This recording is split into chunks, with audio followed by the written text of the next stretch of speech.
E eu achei interessante. O Marcos também é parceirão da Carlotas também, né? E isso é um bom cartão de visitas, viu, Marcos? Então, Que bom. e aí, Tati, acho que é isso. A Tati é nossa presidente aqui do BAE, né? Ela é responsável pelo BAE no Brasil. E toda essa galera aqui é do Núcleo de Diversidade e Inclusão do BAE. Bacana. E Tati, a palavra é sua agora, já falei. Obrigada, Marcelo. Gente, vocês estão me escutando bem? Eu estava com problema de conexão agora há pouco, estão me escutando bem, né? Legal, obrigada, Marcelo. Marcos, seja muito bem-vindo, é um prazer ouvir você, né? Nós somos todos aqui, com exceção do Marcelo, acho, nós somos todos aprendizes em diversidade e inclusão, né? Aqui no Instituto, o nosso foco, né, é ajudar as empresas a serem mais ágeis em seus negócios, e a gente tem uma crença muito forte de que sem a diversidade e inclusão isso não é possível, né? Então, para que os negócios sejam mais ágeis, para que eles consigam inovar, gerar valor para o cliente, é essencial que a diversidade e inclusão esteja presente, né? Então, esse núcleo, né, a gente está cada vez tendo um olhar mais forte, né, para o núcleo de diversidade e inclusão, que é um dos nossos núcleos de trabalho dentro do Instituto, tem vários outros, mas a gente está cada vez mais considerando esse um núcleo central do Instituto, né? Então, a nossa intenção com a sua vinda aqui para compartilhar sua experiência com a gente é que a gente estabeleça conexões com empresas que já têm experiência no mercado com o tema de diversidade e inclusão, para que a gente possa fazer a ponte entre as empresas que buscam ser ágeis nos seus negócios através da diversidade e inclusão e que buscam esse apoio através da gente e a gente possa direcionar. Então, a gente tem, né, a expectativa de ouvir aí a sua experiência, né, o que você tem para nos contar sobre o tema. Tenho certeza que você deve ter bastante coisa boa. E é isso. Legal. Nossa, muito bom. Muito legal. Bom, prazer. Eu acho que quando a gente pensa na Diverstera, assim, quando eu penso na Diverstera, a questão do ágil é muito forte, apesar da gente não ser tanto. Internamente, eu e o Maurício, a gente bate bastante cabeça. Né? Experiência de empreendedor agora, a gente está se encontrando, enfim. Mas esse é o nosso foco, sabe? De trazer agilidade dos dados para alguns temas que são, de certa forma, subjetivos. Quando a gente fala de diversidade e inclusão dentro do contexto que a gente vê até hoje nas empresas, a gente vê um contexto bastante subjetivo, né? Bastante, vamos de sensibilização, de viés inconsciente e tudo mais, e pouco é muito difícil para conseguir convencer o líder, quem realmente tem o poder de decisão. Né? Então, alguns temas eles só são realmente, para algumas pessoas e para algum perfil, né? Acho que talvez o perfil de liderança que a gente tem, eles só são sensíveis na hora que, de alguma forma, a gente consegue mostrar isso numericamente. Né? Então, a diversidade ela nasceu para ser quase que um ponto de partida para essa discussão, para ser um pouco mais numérico. Né? Então, para convencimento dessas pessoas e também para que as pessoas que tenham esse engajamento, esse interesse com o tema, que trabalhem com o tema, o próprio RH, né, que de certa forma briga muito, e sempre brigou para tentar trazer o tema do humano para uma pauta tão relevante quanto dos investimentos e tudo mais. Então, sempre teve uma dificuldade de mostrar o real valor humano. Então, a gente tenta trazer essa visão, né, através do nosso trabalho na Diverstera. Eu vou passar aqui E aí vocês vão me falando como é que vocês querem fazer a dinâmica, tá? Se quiserem ir perguntando. Fique à vontade, do jeito que você preferir. Tá.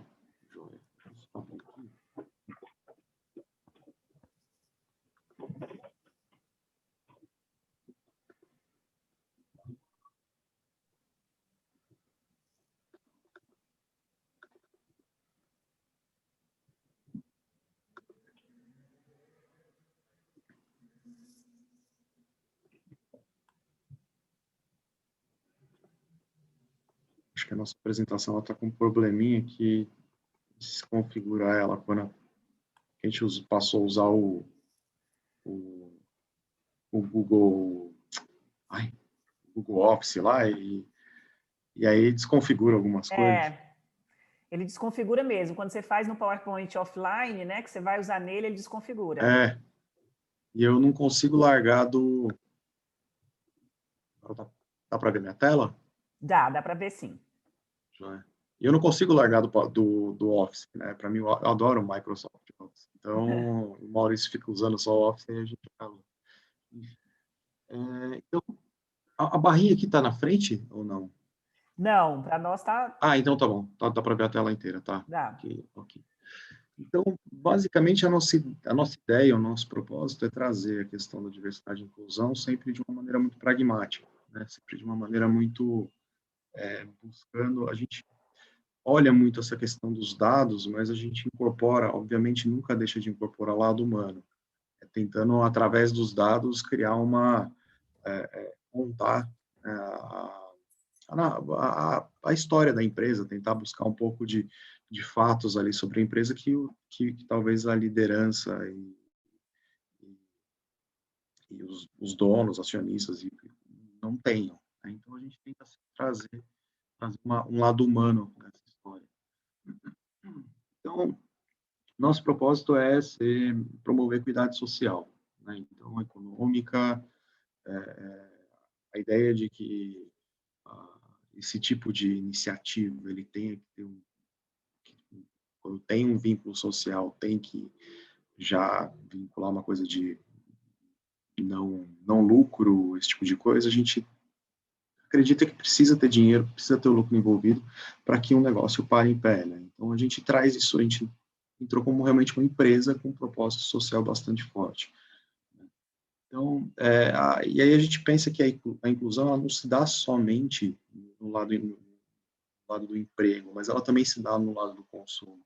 Uma vez que você traz pessoas, né, para o consumo, que até então não tinham acesso ao consumo, acesso ao emprego, você começa a trazer elas para o emprego, começa a elevar a renda delas, elas começam a querer consumir também.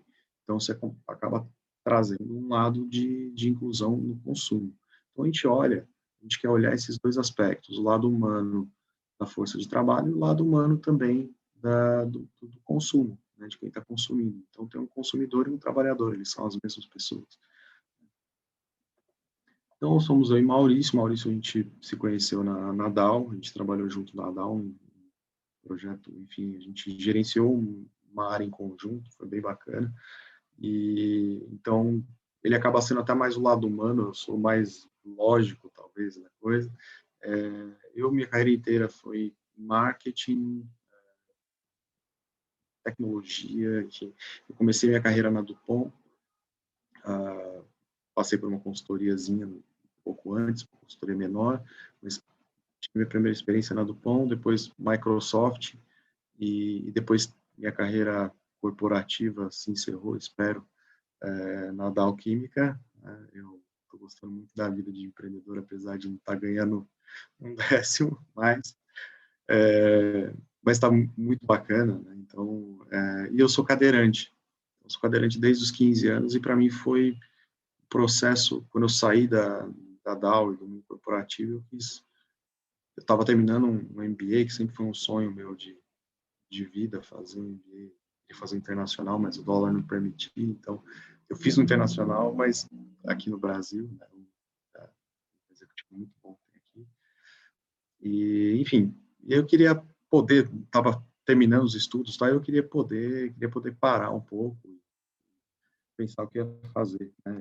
Minha vontade era ir para a tecnologia, voltar para a tecnologia, e nesse meio do caminho eu tive contato com diversidade e inclusão, porque eu comecei a olhar para a minha própria realidade. João Torres, que trabalhou na DAO também, não tinha nenhum contato com ele na época da DAO, eu comecei a bater um papo com ele uma vez, perguntei, né, como é que estava a vida fora da DAO, e ele falou, pô, maravilhoso, né? E ele começou a me explicar a diversidade e inclusão, e ele me falou, cara, pô, tem lugar aqui, né, para você ser consultor aqui. Eu falei, pô, legal, bacana. E aí começou minha visita, a minha própria história, né? Porque até então eu ficava, eu percebia que não era que o meu perfil ele foi muito moldado por a experiência como um cadeirante dentro do mundo corporativo. Você tem uma forma de reagir diferente, você tem estímulos, estereótipos que você tem que lutar contra o tempo inteiro, né? Então, tem um paralelo que eu faço com uma moça que eu admiro demais, assim, negra, superintendente do Itaú, fantástica, assim. Ela falou uma vez para mim, ela falou, cara, é muito cansativo ser negro, né, no corporativo, em banco, cansa.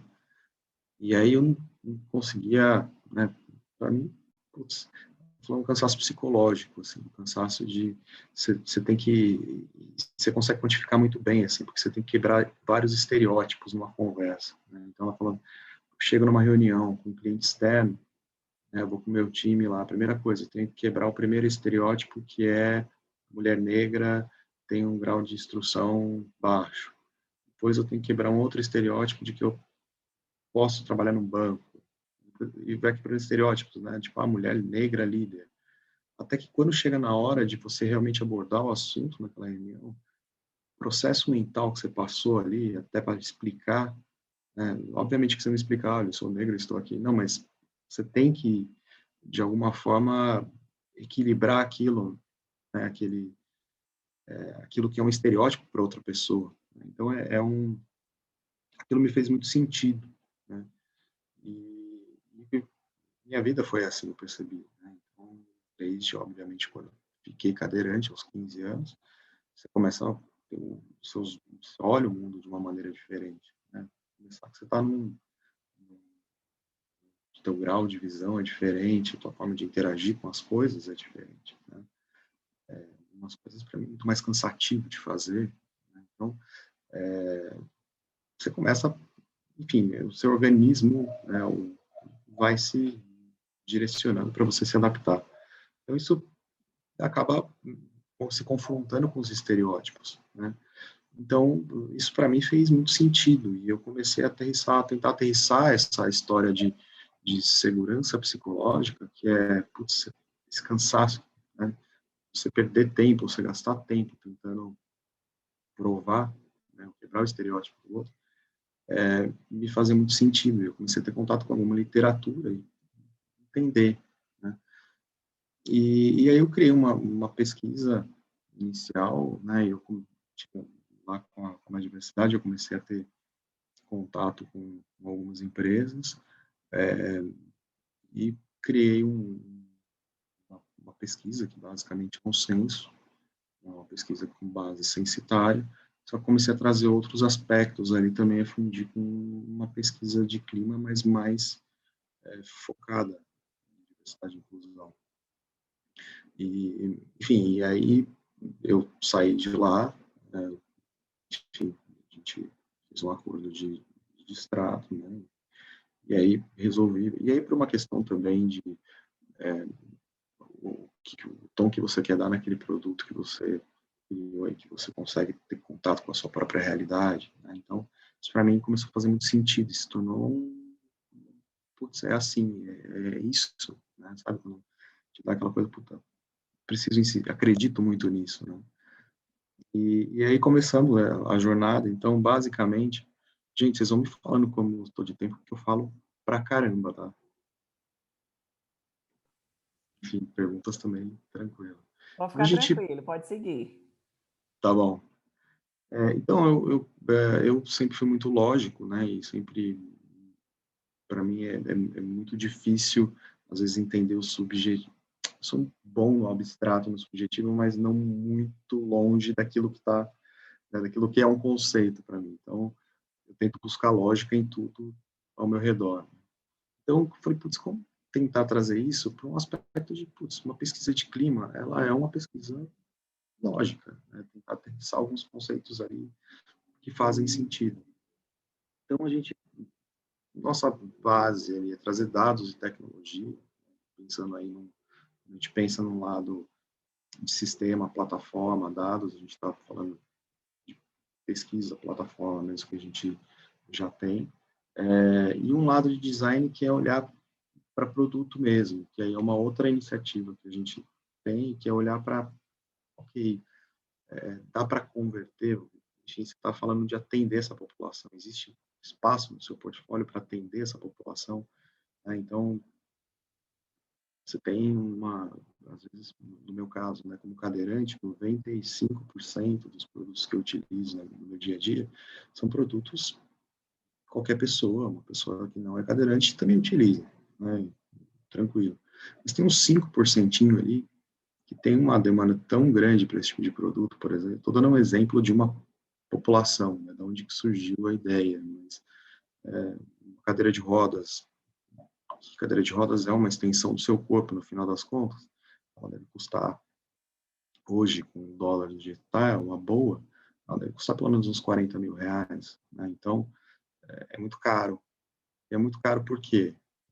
A indústria brasileira é uma porcaria. Então, você encontra cadeiras por 2 mil, 3 mil, né? Mas, para realmente dar uma qualidade de vida, você tem um espaço tão grande entre o máximo e o mínimo, né? E aí eu estou falando de cadeira de rodas, mas imagina tanto de produtos, porque a pessoa com deficiência era vista como uma questão de saúde até alguns anos atrás. Então, a partir do momento que ela começa a ser vista como uma característica, né, do indivíduo, os investimentos do poder público, eles começam a se direcionar para um lado também, né, para prover um pouco de acessibilidade na sociedade, né? Então, de inclusão na sociedade, não só olhar para o investimento focado na saúde, né? Então, a gente começa a ver diferença. Tem bastante, né? Já a tecnologia está ajudando a trazer também essa população. Então, a gente olha também esse lado, mercados que são possíveis, né? Mercados de olhar, pô, já que a gente está olhando, fazendo inclusão de pessoas aqui, pô, deixa a gente dar uma olhada aqui. É quase que esse é o nosso propósito de modelos de negócio. Então, aqui, alguns dados, provavelmente vocês já devem ter tido contato, né, mas a gente olha onde tem dinheiro, o poder de convencimento está aí. Então, os talentos, a atratividade, né, a marca empregadora, isso é um problema de você conseguir atrair melhor os seus talentos, diminuir o seu gasto em recrutamento. Quanto mais escassez de profissionais você tem no mercado, por exemplo, um tipo de profissional hoje que é muito escasso no mercado, você tem programador, desenvolvedor de sistema e tudo mais, você tem gente pagando muito dinheiro, muito salário para esses caras hoje em dia. Eles estão sendo disputados a porrada, né? E aí, se o cara tem um pacote na mão dele, ele às vezes ganhando um pouquinho menos, mas uma empresa que ele fala, porra, que ele tem contato com a identidade dele, negro, enfim, a possibilidade dele ir para sua empresa é muito grande, né? Isso é dinheiro, isso é totalmente mensurável. A felicidade e produtividade, que é a segurança psicológica. Com a segurança psicológica tem uma exemplificação de como que funciona. Quando você está fazendo uma atividade, seu foco fica naquela atividade, né? E quando você está pensando, você está escondendo alguma coisa. Então, por exemplo, eu sou gay e eu estou num ambiente extremamente homofóbico, né? Mas que ali tem minha carreira envolvida, tem uma série de coisas, tem a minha vida pessoal, tem o salário envolvido. Eu vou buscar subterfúgios, eu vou buscar desculpas para esconder essa identidade no dia a dia, porque eu não quero ser vítima daquele ambiente. Então, a pessoa pensa em como esconder, né? Ela age diferente, são formas dela se defender, né? E, basicamente, o tempo que ela está gastando com isso, o tempo que ela está usando, essa energia que ela está usando, ela está tomando essa energia, né? Essa parte do foco e da atenção dela, ela poderia estar desenvolvendo uma atividade, né, ou mais atividades, ou uma atividade melhor. Isso foi comprovado né, foi um estudo de uma cientista de Harvard, né, que basicamente ela queria medir, no ambiente, ela queria medir a ocorrência ao erro versus a tolerância ao erro. Então, ambientes que toleravam muito o erro, né, no sentido de, putz, aqui não tem problema de errar. A ocorrência de erros era menor do que no ambiente onde se punia o erro.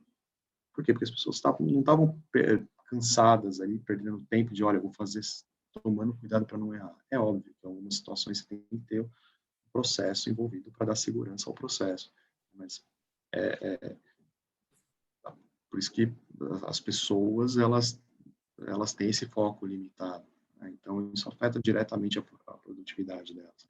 Então, esse dado aqui da McKinsey fala em 2 vezes mais produtivas, por exemplo, pessoas LGBT fora do armário, né? As que conseguem ser fora do armário hoje na sociedade que a gente tem, elas têm uma produtividade muito maior. A inovação, times diversos, eles possibilitam a inovação, então até 20% mais de inovação. Então, basicamente, esse estudo da Deloitte, eles pegaram alguns quartis de empresas, né, entre mais diversas e até menos diversas, no conceito deles lá, e mediram, né, a lucratividade, a proporção das inovações nos últimos 5 anos da empresa, né, o quanto que aquilo trazia de lucro. Eles perceberam, fizeram essa conta. Então, uma boa parte do portfólio delas já era de produtos desenvolvidos nos últimos tempos, né? E aí viram que a lucratividade dessas empresas é maior. E, ao mesmo tempo, uma outra medida de risco, ele é diminuído. Então, quando você está tomando decisão vindo da inovação, a decisão mais colegiada ou mais diversa, né? Ela não colegiada, né? Diversa, há várias visões ali consideradas, ela consegue ser 30%. Bom, basicamente é isso aqui, vocês devem conhecer também bem, né, que é o estudo da McKinsey, do Inclusion Matters, enfim, a sequência que eles vieram fazendo ao longo de alguns anos e conseguindo comprovar mesmo, e, né, em números mesmo, a diferença de resultado potencial que todo esse processo pode trazer. Alguém quer falar alguma coisa?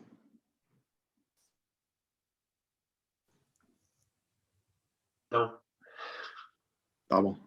Bom, beleza. É que eu não enxergo vocês aqui, eu vou falando. Bom. Tranquilo, pode seguir. Então tá bom. Bom, e esse aqui é a nossa oportunidade, né? São coisas... a gente está falando de oportunidade, tentar quantificar o que é oportunidade social mesmo. A gente tem que partir do princípio que a empresa é um microcosmo, um recorte, né, da sociedade. Então, para que a sociedade funcione, a empresa tem que refletir isso, né?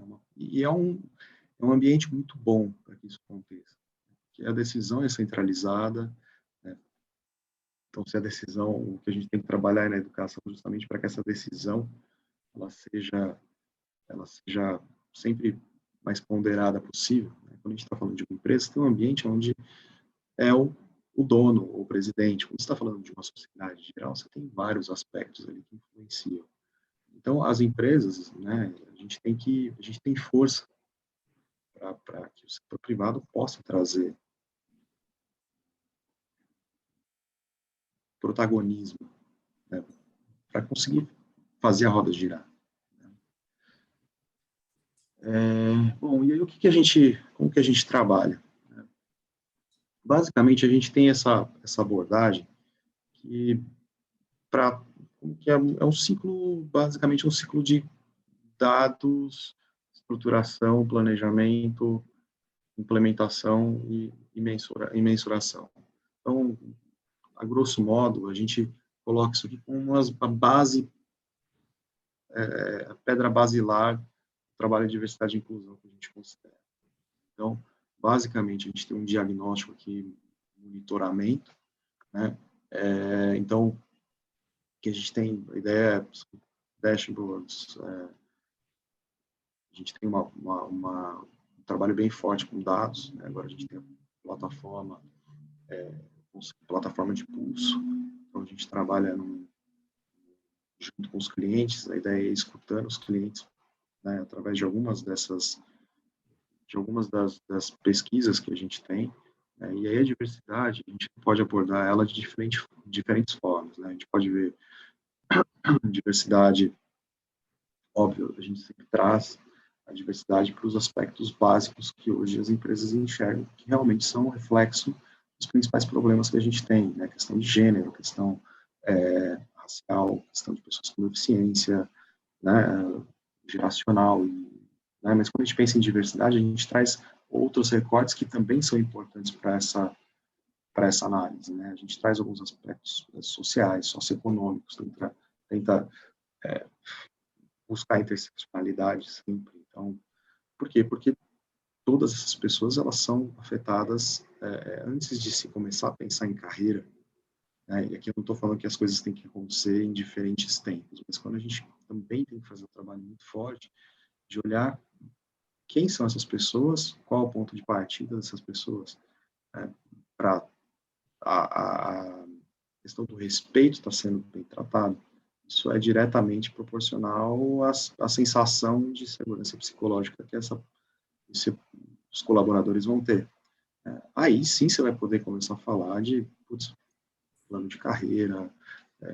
Por quê? Porque quando a pessoa está dentro de uma eu, por exemplo, até os 25 anos, eu nunca tinha andado de avião na minha vida. Nunca, não por escolha. Minha família nunca foi... a gente nunca faltou nada em casa, a gente é de família classe média, de Osasco, mas eu nunca eu sonhava muito, não tinha condições. Quando eu cheguei no primeiro trabalho, né, eu vi as pessoas falando de, putz, já fechou passagem lá para não sei aonde. Aquilo para mim é um choque muito grande. Então você tem diferença. E para outras pessoas da mesma idade que eu, elas já estavam super acostumadas. Então, é bobo, né? Mas aqui são choques, às vezes, de realidades que acontecem da porta da empresa para fora, que vão influenciar. A gente nunca consegue tirar o crachá. Essa história de, pus crachá, tirei crachá, mentira. Você está ali, quanto mais inseguro você está, né, com quem você é dentro da empresa, mais você vai tentar colocar o tal do crachá lá para filtrar. É óbvio, não estou falando, a gente está falando de bom senso, cada um tem o seu. Então, é claro que alguns valores de ética, né, segue tudo, mas as pessoas são elas. Né? Então, de que forma que a gente consegue trazer esse aspecto mais de segurança psicológica, mais básico, antes de começar a falar, putz, plano de carreira, esse tipo de coisa. Aí a gente consegue trazer, eu vou passar depois um pouco para frente, mas a gente consegue trazer umas ações mais imediatas, ali, mais rápidas, né? Sempre, então o plano de dados aqui, ele vai ajudar a trazer toda essa jornada, né? Completar esse ciclo. Marcelo, eu acho que você quer falar? Estou vendo uma mãozinha. Eu só quero... Acho que o Marcos não vê a mãozinha, coitado. Não. Não, Marcos, deixa eu fazer uma pergunta para você. Né? Todo esse levantamento, vocês têm uma medição de pulso, aí, vamos chamar assim, da organização com a diversidade e inclusão, etc. De forma bem concreta, como que vocês... É uma verificação mais com uma característica censitária, por exemplo, aí tem um aspecto subjetivo também que você citou, né? Porque isso é extremamente importante. No dia a dia, como que se dá o levantamento dessa informação? Tá. Bom, basicamente o processo que a gente segue, ele é através da nossa plataforma. Então a gente tem essa plataforma de pulso que a gente dispara uma pesquisa para os funcionários, né? E aí a ideia é que justamente o nosso principal asset é a confiança de quem está respondendo e de quem está interagindo com a gente, né? Então a gente dá sempre um tom de, olha, nada vai vai identificar quem você é. E se você quiser, a gente vai ter que conversar. Então, a gente compartilha os dados sempre em forma de insights para a empresa, nunca nunca individualizado. Então, mas para a gente consegue, na próxima pesquisa, entender se essa pessoa, se ela mudou a opinião dela, se aquilo variou de alguma forma, e a gente consegue dar uma visão mais para a empresa do que está funcionando e o que não está funcionando. Então, realmente, diversidade e inclusão, né, está muito ligado com como que as pessoas estão se sentindo ali naquele momento. Né? Então, tá fazendo sentido, né, do ponto de vista, você tem uma população que está muito ligado com questões identitárias, né? Então, as pessoas respondem essa pesquisa, então elas recebem isso um e-mail, né, identificado, individualizado e tal, e aí tem uma nova pesquisa depois de um tempo, a gente sempre um programa, né, então daqui a um X tempo você vai receber uma nova pesquisa, ela vai lá e responde aquela pesquisa. A ideia é que sempre, pelo menos o básico, o setup que a gente tem é um início, que é uma pesquisa ali onde a gente traz os dados censitários, tem ali aspectos já de clima, né? E aí no final do período, então a ideia é que seja um período, né? No final do período, ou no começo do período seguinte, na verdade, a gente rode uma nova para fazer a comparação. Para poder fazer essa comparação e evolução ao longo do tempo, se você teve outras pesquisas intermediárias. Marcos, então a ideia é que você, com base nesse diagnóstico inicial, dessa pesquisa inicial, dali vocês possam direcionar uma série de ações em cima do que foi levantado, para que lá na frente, no final do programa, você possa entender, a partir de uma nova pesquisa, o que teve resultado. É isso? Isso, porque aí eu tenho alguns dados, eu consigo estabelecer um padrão, pelo menos de positividade. Então, se eu faço a mesma medida ali no começo do próximo período, eu consigo ver se aspectos melhoraram, né? Eu vou fazendo essa leitura ao longo do tempo. Tá, e vocês atuam nessas ações, ou o trabalho de vocês é fazer o diagnóstico, as recomendações, e depois de um tempo voltar a fazer uma outra leitura? Vocês atuam nesse intervalo, fazendo alguma intervenção nas ações, ou isso vocês deixam, vocês recomendam para a empresa fazer e aí vocês saem fora? Como que é? Então, depende um pouco do tamanho, né, do projeto. Normalmente, clientes maiores, às vezes a gente faz mais sentido diretamente ali, né, e a consultoria que a gente dá é muito nessa parte da estruturação, de ajudar a estruturar ou seja, com o resultado do nosso trabalho, a gente já consegue criar ali um primeiro plano diretor, né, ou encaixar aquilo no que já tem. Então, tem uma estruturação, tem um plano, de que maneira, é quase que um trabalho consultivo ali durante alguns dias. Né? A gente não tem entrado muito em consultoria mesmo, então tem uns projetos, por exemplo, que algumas consultorias uma consultoria contratou a gente para fazer um projeto com eles, o pessoal da Diverse. Então, está sendo uma experiência bem interessante para a gente tem focado bastante nessa parte de dados, mas acaba sempre sendo um serviço, né? A venda e a entrega, né, do processo nosso, ele é bastante consultivo. Tem uma entrega que a gente está fazendo com o cliente que hoje eu tive a segunda reunião com eles, porque a gente trouxe uma primeira leitura de uma pesquisa e eu queria refinar o máximo possível, né, assim, faz sentido isso aqui, né, é importante até para validar, para fazer uma checagem ali do que aquele dado que você falou lapidar, né, o dado que você coletou ali naquela informação, dependendo do tamanho da pesquisa. Isso acaba realmente ajudando nessa parte de planejamento. Tá bom. Então, a gente acaba ajudando aqui mais essas ações imediatas na estruturação.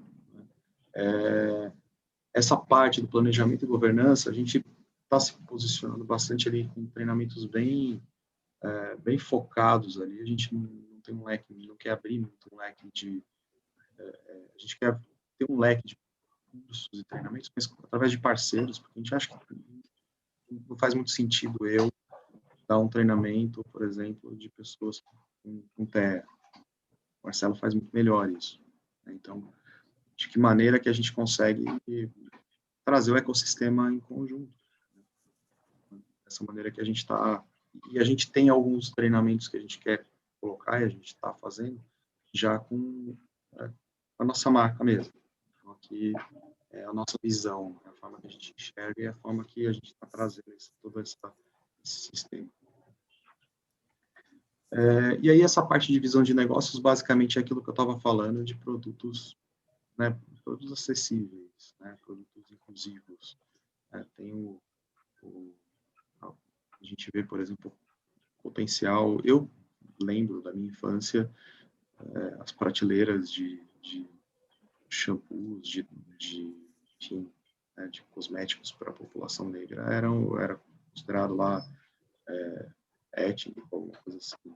Tinha sempre um cantinho na prateleira. Hoje a gente vê o que isso está tomando, o corpo que isso está tomando. E para mim, acho que é um dos melhores exemplos de alguns potenciais que existem.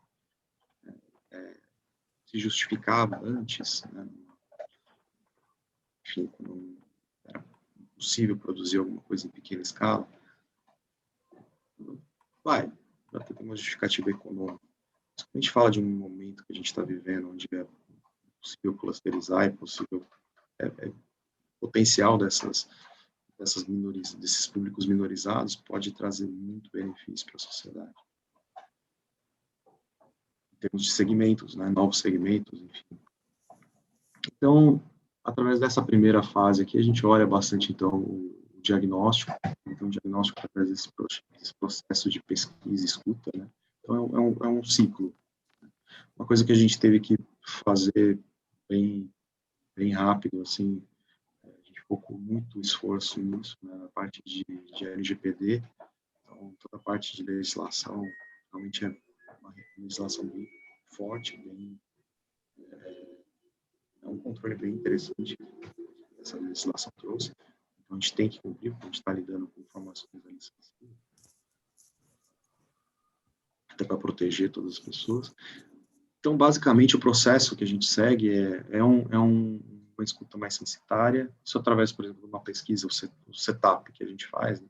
É uma pesquisa censitária, com dados censitários, a gente traz um questionário de clima, né, e aí com aspectos de segurança psicológica, de cultura inclusiva e de prática. Na prática isso está funcionando, a prática está acontecendo. Esse é um exemplo do que a gente, né, do tipo de leitura que a gente consegue trazer, né? Então,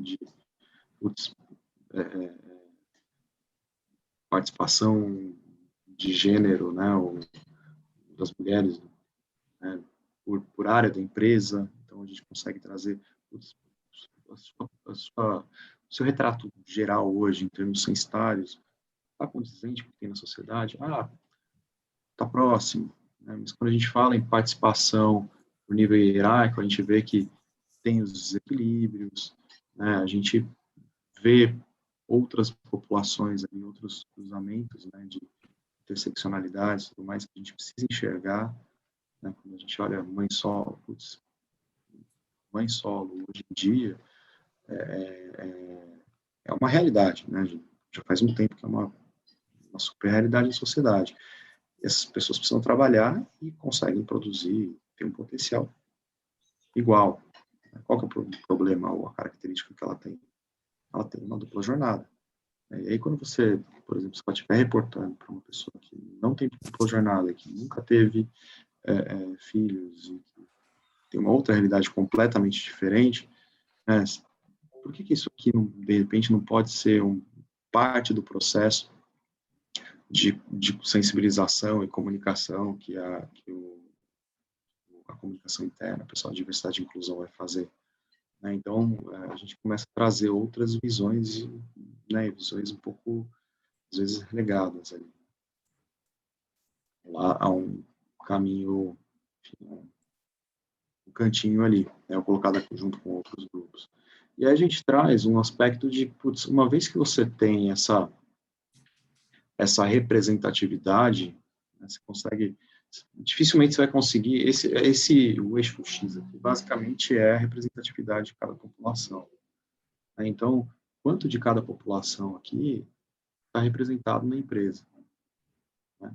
E, obviamente, tem algumas populações que são minoria, né, além de minorizados, dificilmente você vai conseguir uma participação muito grande, vai ter um limite em todas as pessoas. Né?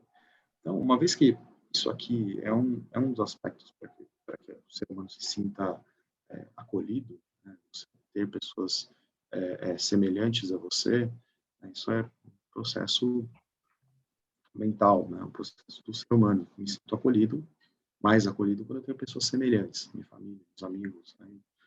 E assim por diante. Uma vez que você não consiga trazer tanta representatividade, você trabalhar a inclusão, trabalhar aspectos de clima. Né? Quais são os aspectos de clima que estão mais próximos ali da questão do pertencimento. Enfim, é isso que a gente traz. Né? Então, com isso, a gente traz duas leituras iniciais, que uma é a parte de as pessoas que estão mais ali em risco, que estão mais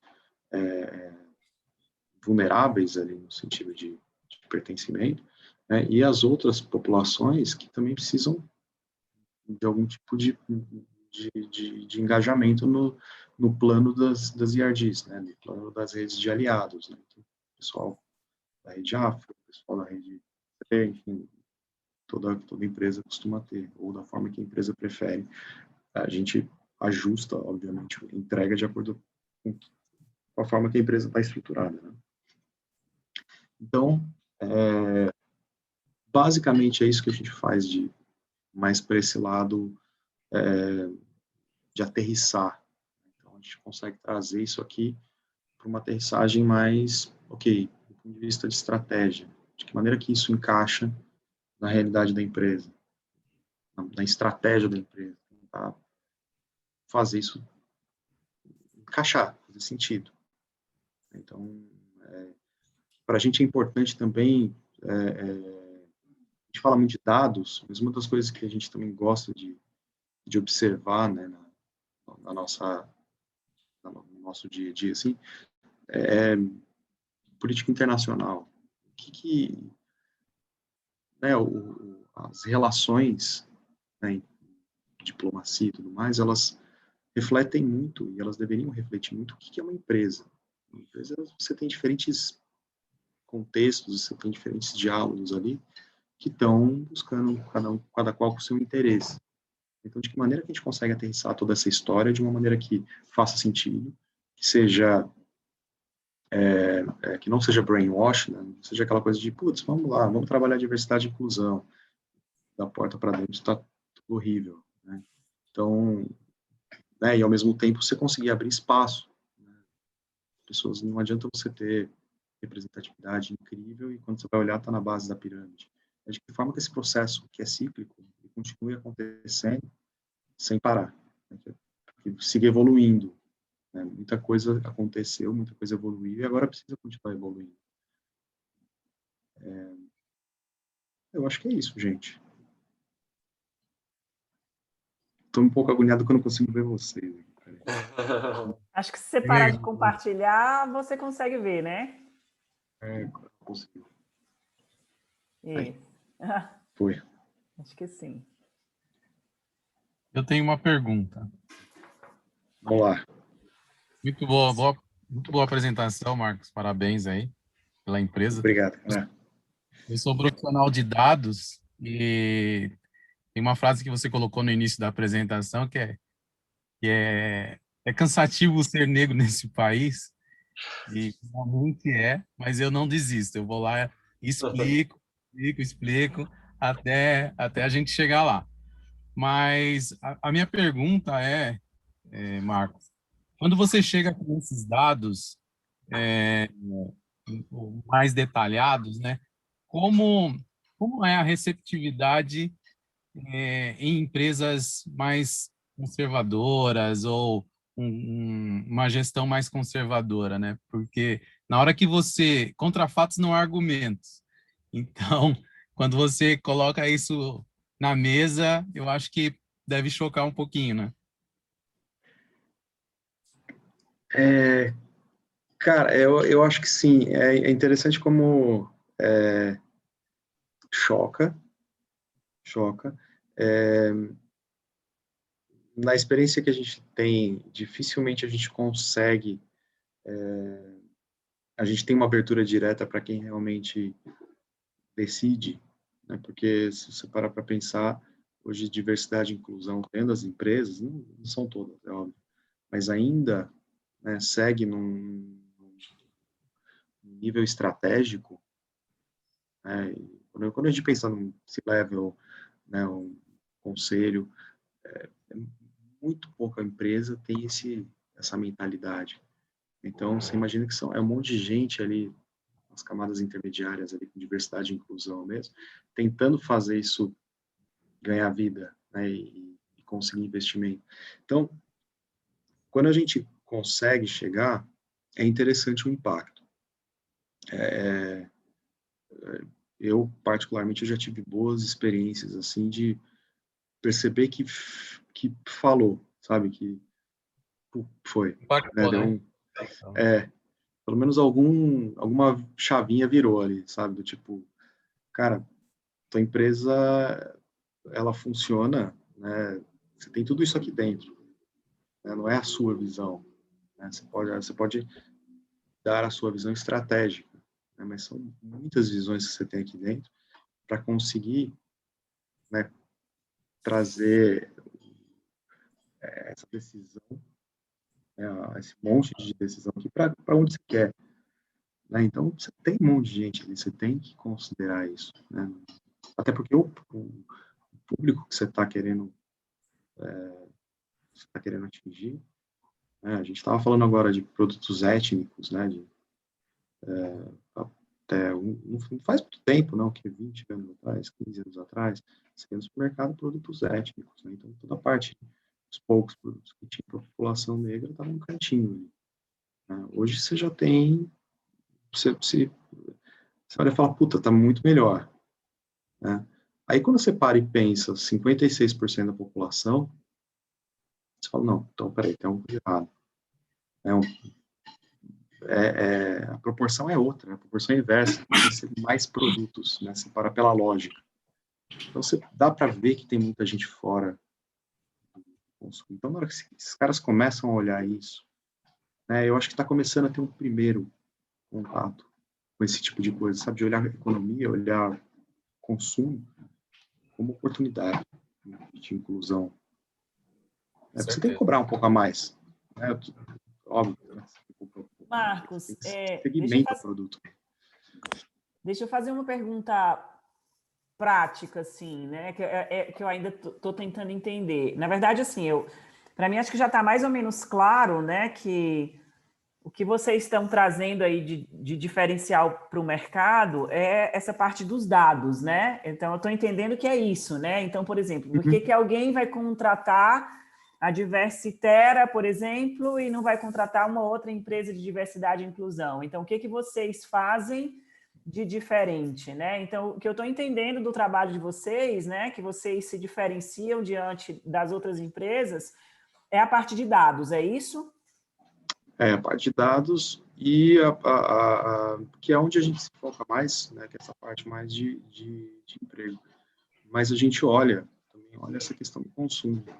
Então, e aí são projetos mais, é quase um braço de criatividade que a gente tem. Então, é olhar justamente com esses clientes que a gente tem hoje, né, ou através de parceiros, enfim, projetos que possam viabilizar algum modelo de negócio, alguma coisa na inclusão. Então, putz, existe um modelo de negócio, um projeto que seja viável, né, e que inclua pessoas e produtos, pessoas e grupos, putz, fantástico. Então, é o que a gente tem olhado. A gente tem olhado com empresas, né? Então, enfim, de que maneira que a gente consegue. Porque a partir do momento que você traz um público novo, né, você cria um projeto, desenvolve alguma coisa de novo. Só de às vezes, você trazer um mercado novo, analisar o mercado de uma empresa, você já traz uma outra perspectiva, né? Então, o mercado de plástico, sei lá, indústria plástica, né? Dado o contexto que existe hoje, tem alguma forma de algum projeto inclusivo, de algum projeto? Então, a gente tem pensado em várias ideias, assim. Inclusive, tem 2 projetos que a gente submeteu para um prêmio, para um fundo, né, internacional, focado um pouco mais em economia circular para inclusão. Então, mas onde a gente se olha muito hoje mesmo é essa parte de dados. Tá. Então, tá bom. A parte de dados, e pelo que você está falando, vocês também podem ajudar com esse olhar para o mercado, de ampliação do mercado, olhando para a diversidade e inclusão, é isso? Isso. Design inclusivo, de modelos de negócio, mercado, esse tipo de coisa. Tá bom, tá claro. Muito Aí bom. é pegar o tema diversidade e inclusão e aproveitar como oportunidade de negócio para criar novos produtos. Então, é isso, né, Marcos?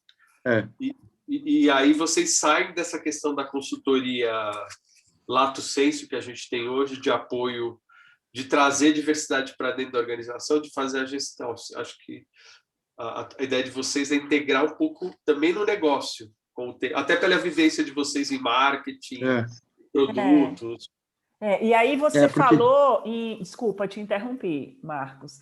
E aí exatamente o Marcelo falou, esse negócio é onde a gente tem mais vivência, né? Então, e aí você falou na economia circular, né? Que eu acho que é uma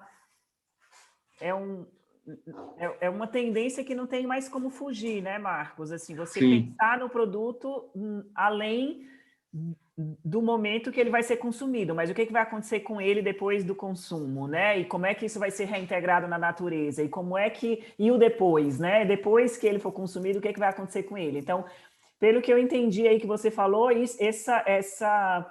essa linha de pensamento da economia circular, ela também está dentro desse trabalho de vocês de olhar para o mercado, para ampliação do mercado, para diversidade e inclusão, com base na economia circular, né?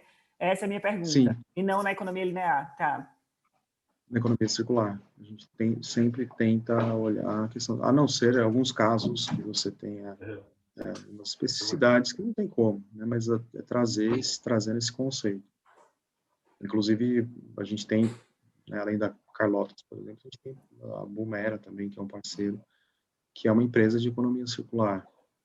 Então, porque eu acho que assim, uma das buscas, né, nossa aqui no Instituto é um pouco do que você falou lá no começo, né? É a gente poder criar esse ecossistema que possa tornar o negócio mais ágil, né? Então, conectar esses temas de economia circular, diversidade e inclusão, enfim, tudo que a gente entende que possa favorecer a agilidade de negócios, como é que a gente pode, né, juntar essas empresas e começar a atuar de forma conjunta, né? Porque ninguém sabe de tudo, ninguém, né, nenhuma das empresas consegue oferecer tudo que uma empresa precisa para ser ágil.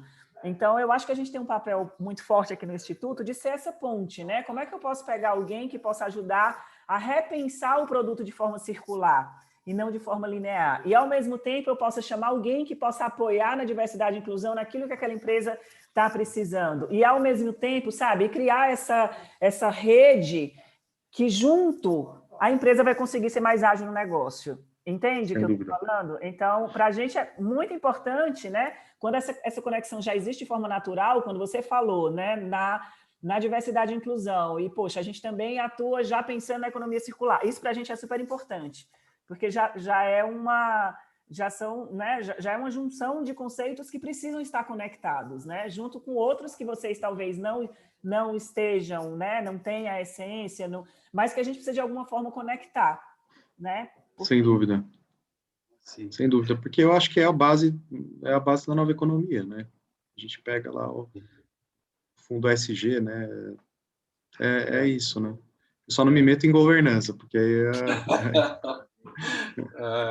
Não, pensando em ESG, eu conheci uma empresa e a empresa tinha um programa de diversidade e inclusão assim, top, assim, muito bom, muito bom.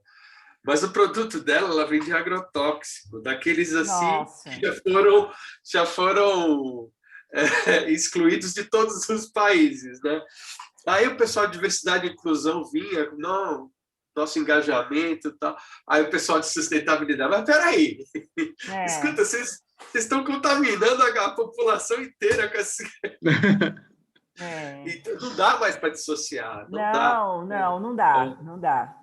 Não dá. Mas, Marcos, muito bom. Eu estava pensando aqui, Marcelo, Ju, Edu, né, Vanessa, Josemar, Aline, Bernardo, a gente está fazendo esses encontros, né, e ouvindo o mercado, né? Já ouvimos, você é o segundo.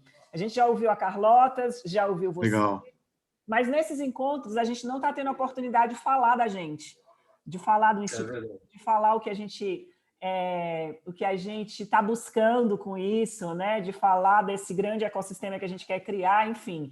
Então, eu estava pensando aqui, uma ideia que me veio agora, Marcelo, talvez quando a gente acabar essa rodada de ouvir, a gente possa chamar todos de volta para a gente falar de uma vez só do Instituto. Boa ideia. A gente chama o Marcos, chama a Fabi, lá da Carlotas, né? E chama todo mundo, a gente faz um encontro para falar Legal. E aí eu acho que é bacana porque até conecta vocês também, né? Então, eu sei que você e a Fabi já estão conectados, mas de repente tem outras empresas que a gente vai ouvir que não tem essa conexão ainda. Então, a gente promove essa conexão e, ao mesmo tempo, a gente fala de uma vez só. Foi uma ideia que me ocorreu agora, né? Que eu queria... Legal. E aí... Eu gostei.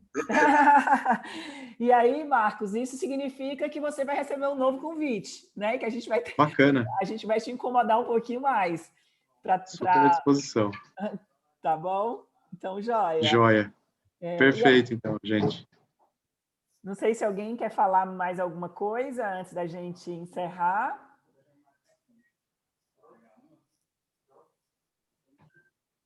O pessoal hoje está meio tímido, viu? Segunda-feira, começo do mês. Uma pena. Fala, Ju. Eu estava pensando aqui, Tati, Marcos, não sei se faz muito sentido. E se isso vocês também fazem isso dentro da Diverstera. Quando a gente pensa em diversidade, em trazer pessoas com pensamentos diferentes, principalmente dentro de agilidade de negócios, a gente pensa muito em inovação.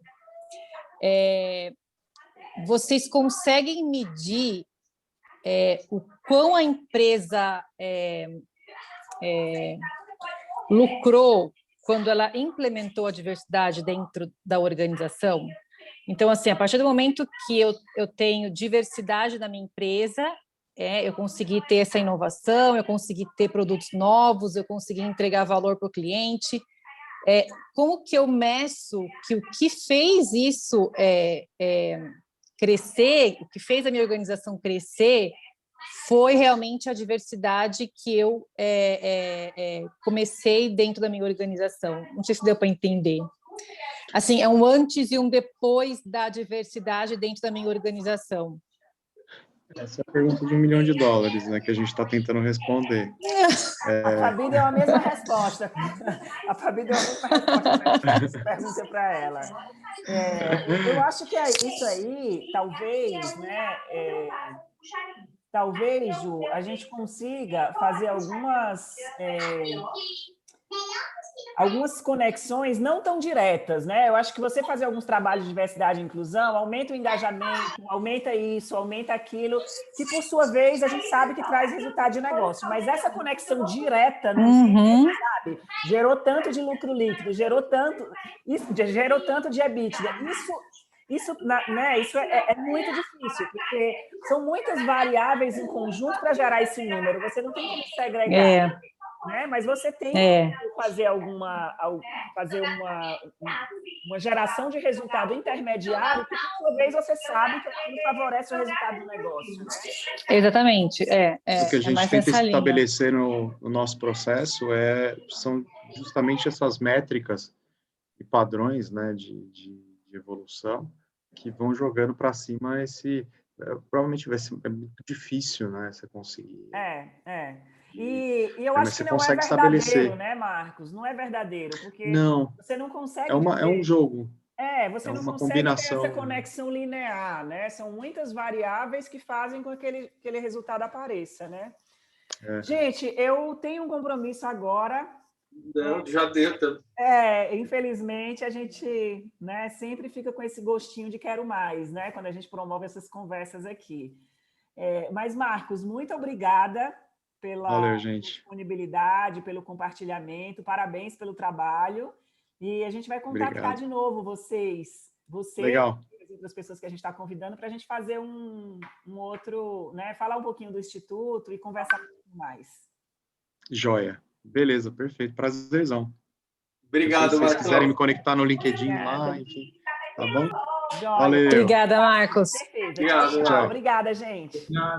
Tchau. Tchau, gente. Tchau. Ai, meu Deus.